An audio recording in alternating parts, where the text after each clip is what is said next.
The Parliamentary Service Commission have found it not unwise, and it is disappointing that the commissioners are not here, Mr. Speaker. Salaries have been not paid for our workers. Our landlords are closing our county offices across the 47 counties, Mr. Speaker, sir. There is no money. Virtually, the service providers want to auction the Senate furniture that has been put in most of our offices, Mr. Speaker. As we talk, even our cars, Mr. Speaker, when we travel to our counties, might be clamped down and auctioned, and we might making phone calls to your office or your personal number to try and intervene, Mr. Speaker. Mr. Speaker, you saw yesterday when the National Assembly boycotted, they have been assured within the close of business today, their money will be in the accounts of CDM, Mr. Speaker. Why are they discriminating against the Senate by the National Treasury, Mr. Speaker? I want to say, even the tomorrow's morning sitting, we shall not come, Mr. Speaker. And in fact, as we talk today, Mr. Speaker, we are going to work out, Mr. Speaker, because we cannot proceed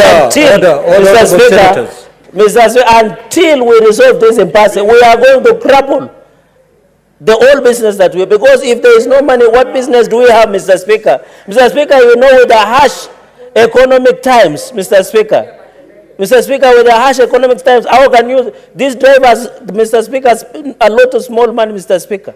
When they drive us and they're angry, they can drive us out of the roads and cause accidents, Mr. Speaker. Mr. Speaker, even our secretaries, our personal assistants, Mr. Speaker, can you lead us and listen to our cries, Mr. Speaker? This Senate has ever come under attack in the year 2018-2019. And it is you, Speaker, who led us all the way to Milimani High Court when we were filing against non-concurrence of 24 legislation, Mr. Speaker, by the National Assembly. Mr. Speaker, I would have expected the National Assembly to also boycott and be in solidarity with us the way we were in solidarity with them yesterday, Mr. Speaker. But it looks like the small brother, the lower house, will never be in solidarity with the Senate. But, Mr. Speaker, I want to request colleagues. We request that this session be suspended for now. Mr. Speaker, you make phone calls to the National Treasury, because, and also Parliamentary Service Commission, Mr. Speaker, we suspend for 30 minutes. You get a commitment. We go into a recess for another 30 minutes. We agree on how we are going to proceed, Mr. Speaker. Mr. Speaker, under indulgence and the direction leadership, you need to provide leadership on this one, Mr. Speaker. I don't think you will be sitting pretty. I can tell you, you'll have to switch your phone, because we will call incessantly. We will also give your number to our workers, our staff, so that they call and explain the situation, Mr. Speaker. Because vitu kwa ground is different, Mr. Speaker, sir. So as we talk, we have been using our own money to fuel and support most of our workers, Mr. Speaker. Some of them have school fees. Some of them have medical bills to pay, Mr. Speaker. They have rent, Mr. Speaker. You can imagine working to your office and your staff have not been paid. Mr. Speaker, with the harsh economic times, we must be serious, Mr. Speaker. I request that we adjourn this, we suspend this house for 30 minutes, talk to the National Treasury, give us way forward, and then we resume the sitting as normal, Mr. Speaker. And I think going into the future, I want to call upon Parliamentary Service Commission. There is no house that is lesser than the other. When the National Assembly speak, they listen. But when Senate speak, ni kama kupigia mbuzi gitaa, Mr. Speaker. We must take a collective responsibility. This Senate has come under attack from 2013, but we have always been resurgent. They should not underestimate us, Mr. Speaker. We look like dormant volcano, but we are going to erupt that it has never been seen before, Mr. Speaker. I expect people like Senator Chute to be on the forefront defending us, Mr. Speaker. You had Senator Sifuna yesterday led us in a Kamkunji, and we made a resolution that we shall not sit until we get our dues, Mr. Speaker. It is our right. How can we work, Mr. Speaker? Mr. Speaker, I request that you suspend this sitting, and we agree, Mr. Speaker, with all due respect. Senator Osotsi. Mr. Speaker, I want to support the request by Senator Cheregei that this is a very serious matter. Mr. Speaker, just like any other workers, we cannot sit here and work if our hearts are troubled. And as Senator Cheregei has said, our staff have not been paid, our offices are being locked, and we are not able to pay our bills on the ground because of lack of operation money. And Mr. Speaker, I think we must take a serious action, because this is more than just the money. It is the disrespect by the executive to parliament. And Mr. Speaker, even yesterday, I was so surprised that a PS... Order, honorable senators. May the senator be heard in silence. May the senator be heard in silence, please. So, Mr. Speaker, this is disrespect to the institution of parliament by the executive. They want to give us exchequer when they feel like they want to give. They want to punish us, and this means we will not be able to do our legislative work very well if we are not facilitated. And the Constitution is very clear that the Parliament shall be facilitated. So, Mr. Speaker, I want to agree with my neighbor that we stop this session, suspend this session, you make phone calls. I know the Speaker of the National Assembly did the same, and we have answers before we continue transacting. This kind of disrespect to the Senate and to you, Mr. Speaker, because you are the leader of the third arm of government. You must be respected. Even yesterday I was surprised. A junior principal secretary trying to undermine your office, Mr. Speaker. The Speaker has a right to meet any diplomat, and Parliament all over the world represents the diplomats of that country. In fact, this Senate requires, we need an apology from the Principal Secretary of Foreign Relations, who made some very serious comments on our Speaker.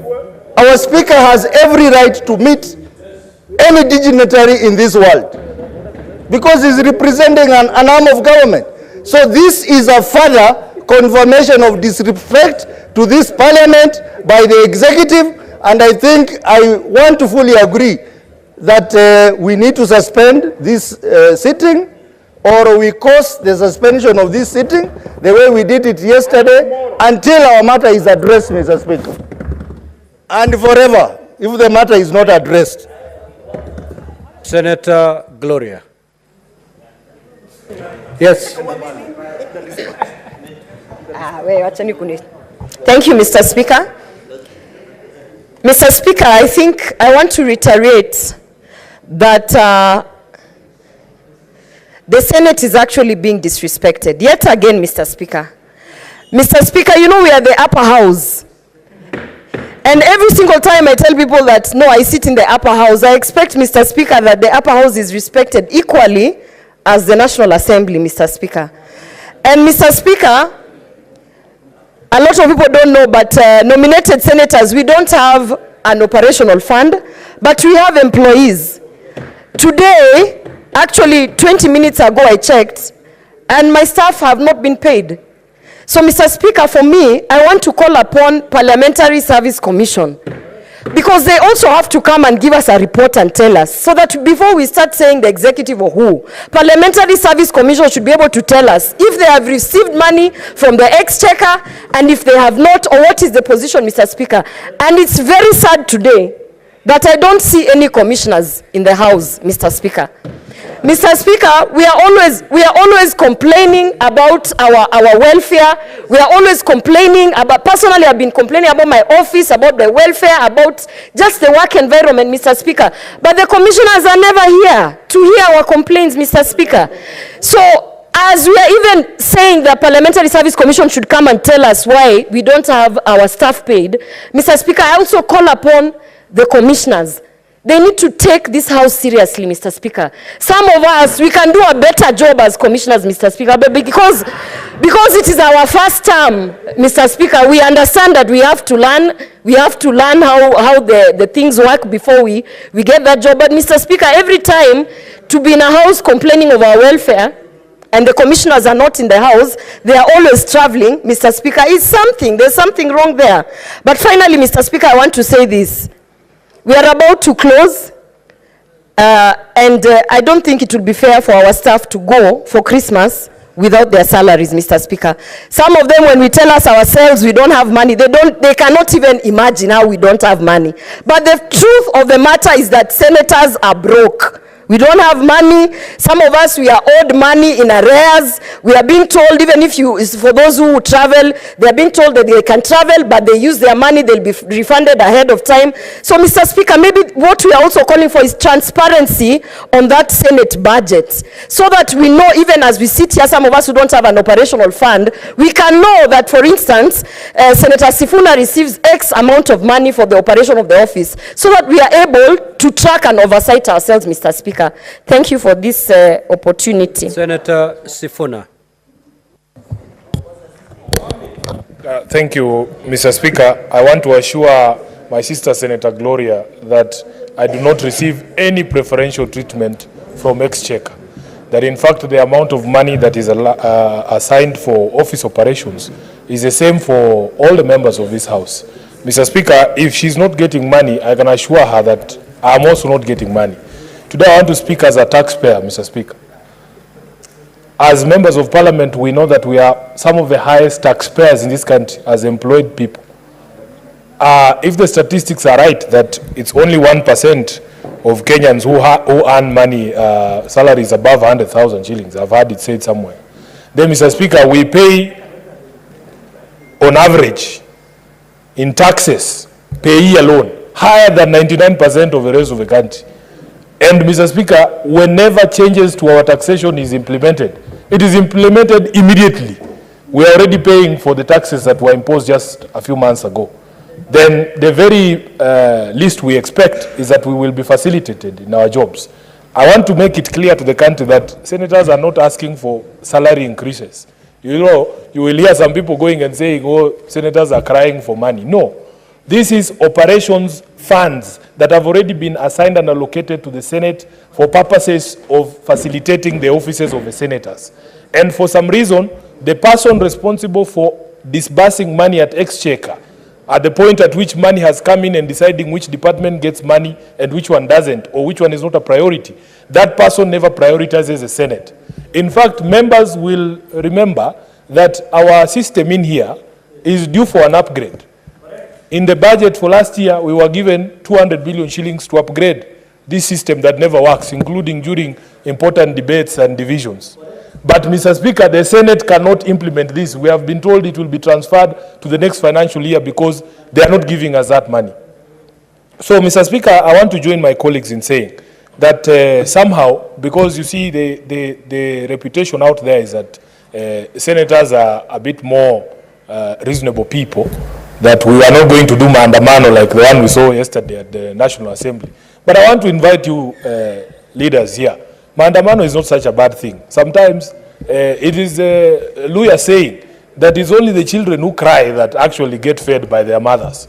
If you don't cry, your mother assumes that you are okay. Mr. Speaker, there is a very serious trend.